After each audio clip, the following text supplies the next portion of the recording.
Bonjour à tous et bienvenue sur ma chaîne pour cette dernière vidéo de l'année 2021 qui est un point lecture. Un mois de décembre très peu productif au niveau des lectures parce que beaucoup de travail et puis les fêtes de fin d'année sont arrivées et je pense que vous êtes tous comme moi, on prévoit de faire plein de choses et en fait on fait pas énormément de choses justement parce qu'on est beaucoup dans la famille, avec les amis, bref, j'ai manqué de temps. Donc mon bilan du mois de décembre se résume à 6 lectures, pas des moindres, vous allez voir. Je vais commencer comme d'habitude par ce qui m'a le moins plu dans mes lectures pour terminer par ce que j'ai adoré. On va partir surtout sur du, je vous préviens tout de suite, de la fantasy, de la SF. Il y a un petit thriller qui s'est glissé là-dedans et un roman historique. Je commence tout de suite avec la lecture qui m'a le moins charmée ce mois de décembre. Il s'agit de L'Enragé de Jennifer Tellier, c'est aux éditions 404. C'est un livre de fantaisie médiévale très classique. On suit dans ce roman Cadenas Rouge qui est une mercenaire, donc une femme, à qui on va faire appel parce que le roi du Cardamène, donc un roi qui se fait vieux, il a perdu tous ses enfants et en fait on est projeté directement dans l'intrigue, dans le sens où lorsque l'intrigue commence, le roi cherche ses jumeaux qui ont disparu lorsqu'ils étaient petits. Voilà, en gros c'est ça. Et on va donc faire appel à Cadenas Rouge pour retrouver ses jumeaux, un garçon, une fille, et elle va s'entourer d'un chevalier, enfin de plein d'autres personnages. Ils vont faire une petite équipe pour trouver ses jumeaux. J'ai bien aimé les premières pages, les premiers chapitres, on est au cœur de l'action. Alors on n'explique pas grand chose, on est au cœur de l'action, ça démarre très fort. J'ai beaucoup aimé le personnage de Cadenas Rouge, qui est une femme assez badass, qui se laisse pas faire, qui a une réputation de faire des massacres quand elle est sur les champs de bataille, etc. Ça c'était vraiment pas mal. On va dire que jusqu'à 150-200 pages c'est bien. Et en fait, le roman se divise en 4 parties. Donc en gros, j'ai adoré la première partie. Mais la partie 2, la partie 3 et la partie 4, j'ai eu l'impression de relire la même chose à chaque fois. C'est-à-dire, on monte une expédition, on va chasser des grands méchants, on revient. J'ai l'impression de lire à l'infini la même chose. Il se passe plus grand chose. L'autrice, elle nous propose un univers. Je pensais qu'elle allait beaucoup plus l'approfondir. En fait, elle reste à la surface. Elle nous balance plein de choses. Elle nous explique pas vraiment. Parfois, j'ai eu l'impression que c'était un puzzle, mais qui était mal assemblé. Elle a essayé de mettre des choses pour que ça fonctionne, que ça fasse un monde de fantaisie, et ça n'a pas marché. Alors j'étais hyper déçue parce qu'en fait, j'avais lu de très très bonnes critiques sur ce bouquin. Dans mes copines Instagram, il y en avait plein qui l'avaient aimé. Et je me suis dit, oh là, je suis encore le vilain petit mouton noir, je ne l'aime pas. Et en fait, en postant mon avis, j'ai plein de gens qui sont venus me dire, ah, moi non plus, j'ai pas aimé ce bouquin. Voilà. Parfois, c'est même maladroit, la manière dont elle s'exprime, l'autrice. On sent il manque de la profondeur, il manque de la densité, il manque du liant pour que ça fasse en fait un bouquin. Et je pense que le problème, c'est qu'elle a voulu faire un one-shot et que si elle était partie sur une duologie ou une trilogie, elle aurait eu plus le temps d'exploiter ses personnages, plus le temps d'exploiter son univers et ce serait mieux tombé. Ensuite, je vais vous parler d'un thriller. Je vais vous parler de Je pensais t'épargner de Petroni Rostania qui a été publié aux éditions Marabout dans leur collection Black Lab, qui est une collection consacrée au thriller et au polar. Ici, on va suivre la commandante Alexandre Laroche, qui est flic à Paris, je crois, ouais c'est ça, au 36 à Paris. Et un jour on l'appelle parce que dans une fourrière automobile, en fait on a appelé la fourrière pour remorquer une voiture. On l'a mis à la fourrière en attendant que le propriétaire vienne la chercher et on se rend compte qu'il y a une odeur en fait assez forte. Et quand on ouvre le coffre de cette voiture, il y a un corps et c'est le corps d'une fillette d'une dizaine d'années qui est retrouvée donc sans vie dans ce coffre. Donc Alexandre Laroche avec son équipe va enquêter pour savoir d'abord qui est cette fillette et pourquoi est-ce qu'elle a été retrouvée morte dans ce coffre. C'est une enquête hyper classique où bien sûr vous vous en doutez que les premiers soupçonnés sont bien sûr les parents de la fillette. C'est une enquête qui va alterner les points de vue. On va avoir le point de vue donc de la flic Alexandre, On va avoir le point de vue du père, on va avoir le point de vue de la mère de la gamine, on va avoir le point de vue aussi d'une avocate qui est spécialisée, en fait, elle adore défendre les pédophiles, les meurtriers, etc. Elle sait son truc. On va voir tout ça. Comme je vous le disais, c'est une intrigue ultra classique qui, selon moi, l'intérêt de ce livre réside en fait dans le personnage d'Alexandre Laroche. En me penchant sur ce livre, alors je l'ai lu avec Virginie donc Taylor Lamouette sur Instagram et sur YouTube, et avec Dorian, donc de la chaîne Monsieur Cabric. On l'a lu ensemble et en fait ce n'est pas le premier tome qui met en scène Alexandre Laroche, je crois que c'est le 3e ou 5e. Je vois que c'est le 5e. Alors, pas de panique, si vous l'avez dans votre palle et que vous n'avez pas lu les 4 premiers, vous pouvez y aller, il n'y a pas de souci. Bien sûr, il va vous manquer des petites choses. Mais je pense que tout l'intérêt de ce genre d'intrigue, vous le voyez, ça repose essentiellement sur les personnages principaux. Donc là, en l'occurrence, Alexandre Laroche, qui est un personnage très intéressant.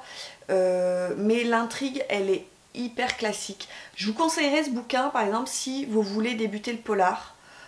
Vous voulez vous lancer dans du polar, dans du thriller, ça peut être pas mal pour débuter. Moi, ça m'a pas révolutionné, ce que j'avais lu.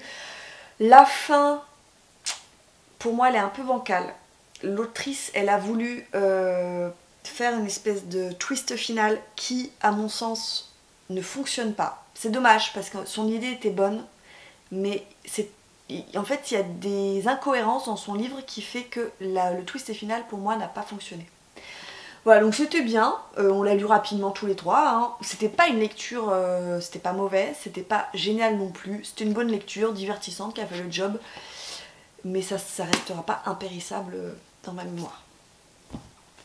Ensuite, je voudrais vous parler du nouveau roman de Stephen King, Après, paru aux éditions Albin Michel, qui est le nouveau Stephen King, qui est tout petit, qui fait 300 pages. Qui va ravir ceux qui ont aimé par exemple les romans comme ça, qui ont aimé les romans comme Shining. Alors pourquoi vous allez aimer parce qu'en fait ça met en scène Jamie, qui n'est pas un enfant comme les autres, puisqu'il a la possibilité, comme dans le 6e sens, de voir les morts. Et sa mère, avec qui il a une relation très fusionnelle, parce que sa maman, donc il est qu'avec sa maman, il ne connaît pas son papa, il ne sait pas qui est son père, elle ne lui a jamais dit. Donc il a une relation très fusionnelle avec sa maman, qui est une relation que moi j'ai trouvée très belle, très touchante. Sa mère au début ne le croit pas, elle est correctrice, elle est éditrice en fait, elle corrige les manuscrits, et elle travaille toujours avec le même auteur qui en fait lui assure des revenus. Jusqu'au jour où cet auteur, un peu... c'est marrant parce qu'il écrit des romans historiques, l'auteur, avec érotique. Alors ça me fait trop marrer parce qu'en fait dedans il y a des moments, il y a des passages, elle nous cite des passages, enfin c'est ridicule quoi, c'est trop drôle. Et cet auteur décède brutalement sans avoir achevé son dernier bouquin. Donc la mère en gros va se retrouver sans revenu à New York avec son fils. Et en fait, son fils va faire l'intermédiaire parce qu'en fait, il a la possibilité de voir les morts, de les voir pendant un court laps de temps. En gros, les morts, les gens, quand ils décèdent, quand ils meurent, ils ont une espèce d'aura pendant une semaine, ça dépend. Et on peut leur parler, Jamie peut leur parler. En plus, les morts ont l'obligation de lui dire la vérité. Et au bout d'une semaine, en gros, les gens meurent vraiment, enfin disparaissent véritablement. Donc Jamie va servir d'intermédiaire entre cet écrivain mort et sa mère, à qui il va dicter la fin du roman pour assurer les revenus donc, à la maman qui est éditrice. C'est comme ça qu'elle va croire son fils. Et bon, il va se passer des choses en lien avec cette espèce de don, malédiction qu'il a. Je ne vous en dirai pas plus, c'est un livre qui fait le lien donc, avec d'autres romans de l'auteur. C'est pour ça que je vous ai dit, si vous avez aimé ça, si vous avez aimé Shining, on est un peu dans cette ambiance, un peu surnaturelle, un peu fantastique. J'ai bien aimé, j'ai vraiment aimé le personnage de Jamie, j'ai trouvé formidable quoi. Stephen King, je trouve qu'il a vraiment un don pour mettre en scène des enfants. Au début il a 6 ans et à la fin Jamie il en a 15 je crois, donc on le suit un peu. Je trouve qu'il a vraiment ce don pour mettre en scène les adolescents, les enfants, qui est extraordinaire. Et c'est pas son meilleur. Alors, d'après la rumeur, ce serait une introduction à un roman plus long. Voilà, que Stephen King serait en train d'écrire. Pourquoi pas? Voilà, ce serait assez intéressant. C'est pas son meilleur, mais j'ai passé vraiment un très très bon moment. Je voudrais ensuite vous parler du Bal des Louves de Mireille Calmel dans cette magnifique édition. Alors ici c'est l'intégrale, ils ont réédité le Bal des Louves sous forme d'intégrale, donc il y a 2 tomes. C'est chez Cléa, avec une collection qui s'intitule Les Inoubliables. Et donc il y a 2 tomes, je n'ai lu, comme vous pouvez le voir, que le premier tome. Je dois lire le 2e tome, j'espère le caser au mois de janvier. Alors Mireille Calmel, moi je la connais bien, j'ai lu pas mal de choses. C'est une autrice qui écrit des romans essentiellement historiques qui mettent en scène des femmes. Donc ça ne rate pas avec le Bal des Louves. Nous sommes en 1500, on est en Auvergne et on va suivre l'affreux duc François, enfin le seigneur François de Chazeron, qui a jeté son dévolu sur la jeune Isabeau. En fait. Donc ce premier tome, j'ai oublié de vous le dire, s'intitule La Chambre Maudite. Donc Isabeau est une jeune femme qui va se fiancer avec Benoît, son aimé. Sauf que François de Chazeron, donc on est vraiment à la bascule entre le Moyen-Âge et la Renaissance, est un être complètement abject. Il veut son droit de cuissage. Et donc, le jour des noces d'Isabeau, il kidnappe la jeune fille, il la viole et il la laisse pour morte, il la jette au loup. Sauf que ce que François de Chazeron ne sait pas, c'est que Isabeau entretient une relation assez particulière avec les loups. Elle est capable de communiquer avec eux, puisque dans sa famille, de mère en fille, il y a cette espèce de malédiction qui fait qu'on parle aux loups, on est attiré par les loups, et on raconte même que certaines femmes de la famille pourraient se transformer en loup-garou. Je n'en dirai pas plus. On va suivre donc cette Isabeau qui est laissée pour morte, qui ne meurt pas, vous vous en doutez, et qui va fomenter sa vengeance pour se venger donc de cet affreux François de Chazeron. On va suivre Isabeau, on va suivre sa sœur qui s'appelle Albéry, qui elle va être introduite au château, qui va également essayer de venger sa sœur. On va suivre voilà toutes ces femmes-là. Donc c'est un roman historique. Alors attention, c'est pas non plus à fond, on n'est pas non plus à fond dans l'historique. Par exemple, si vous voulez vraiment un roman historique où on a vraiment des détails, je vous conseillerais plutôt du Ken Follett.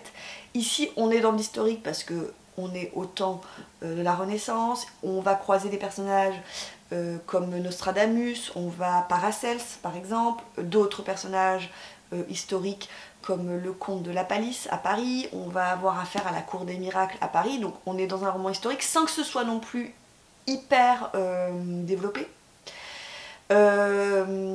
Attention, il y a de la romance. Alors, chose que j'avais oubliée. En fait, Mireille Calmel, moi je l'ai lu il y a bien une dizaine d'années, donc je devais être un petit peu plus naïve. Ça m'avait pas gêné la romance à ce moment-là. Là, attention, il y a de la romance et parfois c'est un peu cucu quoi. Il y a des scènes un peu cucu, un peu mièvre. Bon, voilà, faut être au courant quand même. Mais j'ai passé quand même un bon moment. Alors, je trouve que le début a un peu de... met du temps quand même. Le premier tome, hein, pour vous dire, il fait dans ces 370 pages. Le début met un peu de temps à se mettre en place, j'ai trouvé. Et puis, une fois que ça part, j'étais à fond dans l'histoire. En fait, au début, je trouve que ça se répète beaucoup. On a beaucoup les mêmes choses qui se passent, ça bouge pas beaucoup. Ce qui est très intéressant, c'est que François de Chazeron est un personnage abject, mais qui recherche la pierre philosophale. Donc vous voyez, on est dans cette atmosphère d'alchimie, ça j'ai bien aimé. Voilà. Donc à voir maintenant le tome 2, ce que ça va donner, puisque c'est la suite. Et j'ai oublié de vous dire que c'est très intéressant parce que c'est un roman, enfin c'est une intégrale qui coûte seulement 16,90 € et qui est hyper confortable à lire, c'est écrit gros. Donc pourquoi pas vous faire un petit cadeau tardif de Noël ou post-Nouvel An, je ne sais pas. Mais ça peut être toujours intéressant. Il me reste 2 romans à vous présenter. Dune de Frank Herbert aux éditions Pocket dans leur collection, donc c'est Pocket Imaginaire. Ici c'est le premier tome qui en fait regroupe les 2 premiers tomes de la saga.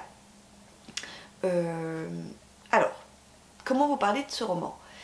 Ça a été une lecture pas fastidieuse. Déjà j'ai mis du temps à le lire, j'ai mis au moins 2 semaines. Alors j'ai mis 2 semaines parce que c'est tombé pendant les vacances de Noël, qu'on est dans la famille. Il y a Noël, il y a Nouvel An, il y a les amis, il y a la famille, etc. Il y a les enfants. Donc j'avais très peu de temps pour lire et je lisais une petite 50aine de pages par jour. Donc vous voyez, il en fait quand même... Alors je ne compte pas les annexes. Si j'enlève les annexes, il fait 870 pages, sans les annexes. C'est un roman de science-fiction que je voulais découvrir puisque le film est sorti, l'adaptation est sortie au cinéma, vous l'avez vu, vous n'êtes pas passé à côté j'imagine. Alors c'est un roman qui me laisse un sentiment ambivalent. J'ai aimé, je pense que j'ai aimé, mais attention, c'est un roman de science-fiction, d'abord qui est en 6 tomes dans cette collection, qui prend son temps, on est surtout dans de la politique, dans de la stratégie. Donc en gros, pour vous la faire courte, les personnages du début, la famille des Atréides, sont envoyés, donc ce sont des hommes politiques, hein. Leto, le père, est un duc. Il est envoyé sur la planète Arrakis pour en gros reprendre un peu le pouvoir aux Harkonnen, qui sont leurs ennemis. Sur cette planète vivent les Fremen, qui sont des hommes qui eux vivent dans le désert, parce que Arrakis est une planète recouverte de sable, où on récolte l'épice. Donc l'épice c'est une sorte d'éléments qui vous permettent, si j'ai bien compris, de vivre plus longtemps, en tout cas d'avoir des bénéfices au niveau physique. Et donc les Atreides sont chargés de revenir sur Arrakis pour mettre un petit peu d'ordre là-dedans. Sauf qu'il va y avoir un coup d'état monté contre les Atreides par les Harkonnen qui vont les chasser. Et on suit principalement le fils du duc qui s'appelle Paul et qui, lui, a des dons de préscience. Il voit l'avenir. Il a été formé par sa mère qui est une sorte de sorcière. Voilà. Et ce Paul, ce serait en quelque sorte une sorte de prophète. Voilà. Donc, c'est vraiment un premier tome, j'ai envie de dire, introductif, où on découvre la planète de Dune, on découvre les Fremen, on découvre les différentes... ethnies, on découvre Paul, on découvre ses pouvoirs, son don. Il y a des moments où je me disais mais en fait parfois l'auteur part sur des considérations écologiques, économiques qui prennent beaucoup de place, qui sont très intéressantes mais qui déconnectent un petit peu la lecture. Et puis il y a des moments d'action où on est à fond avec les personnages, où j'ai trouvé ça hyper intéressant. Voilà, donc vous voyez, on oscille sans cesse entre être à fond dans la lecture, dans le récit, et parfois des moments de lenteur qui ralentissent considérablement le rythme. Donc sachez où vous mettez les pieds. C'est vraiment une œuvre immense. Je n'en suis qu'au premier tome, et il me reste encore donc 5 tomes, voilà. Je ne sais pas si je continuerai, en tout cas peut-être pas en 2022.